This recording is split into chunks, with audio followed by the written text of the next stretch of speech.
আসসালামু আলাইকুম। আসেন গোল্ডের নেক্সট মুভমেন্টটা কেমন হতে পারে আমরা একটু দেখে নিই।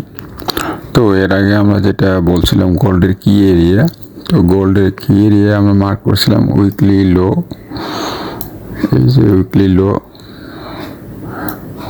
লো এবং উইকলি হাই এই দুইটা, এবং প্রিভিয়াস লো ছিল এখানে একটা, যেটা একটা লেভেল তৈরি করছে লিকুইডিটি লেভেল।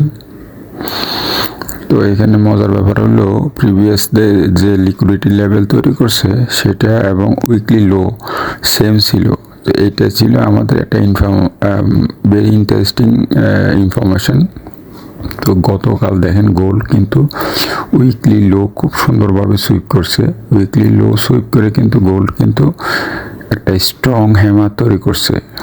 তো আমরা যদি দেখি স্ট্রং হ্যামারকে যদি আমরা পাওয়ার ক্যালকুলেট করি, আপনার দেখেন হ্যামারটা হয়েছে এরকম।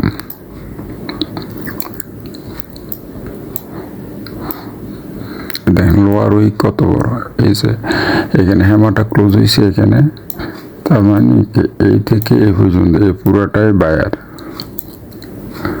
হ্যামারের পাওয়ার যদি আমরা দেখি পুরাটাই দেখেন বায়ার, এইটুকু হলো সেলার। তার মানে কি গতকাল যে ক্যান্ডেল হয়েছে, গতকাল ক্যান্ডেলে কিন্তু উইনার ছিল বায়ার, এবং যে অপোজিট পার্টিসিপেন্ট সেলার ছিল খুবই দুর্বল, এই যে একটুকু সেলার।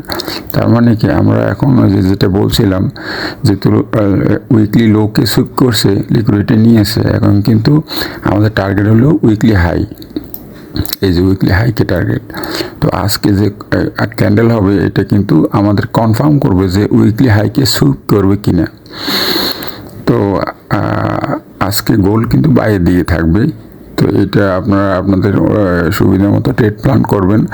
যেহেতু আমি দেখাচ্ছি ডেইলি চার্ট, তো ডেইলি চার্ট অনুযায়ী তো আপনি ট্রেড করতে পারবেন না, আপনাকে ব্রেকডাউন করে কিন্তু লো টাইম ফ্রেমে যায় ট্রেড সেট আপ করতে হবে। তো যদি সেট আপ করতে অসুবিধা হয়, আমাদের ইমিডিয়েট আগের ভিডিওতে কিন্তু এটা ডিটেলস বলা আছে, একেবারে 15 মিনিট পর্যন্ত মানে ব্রেকডাউন করে সেট আপটা দেখানো আছে, আপনারা দেখে নিন। আসসালামু আলাইকুম।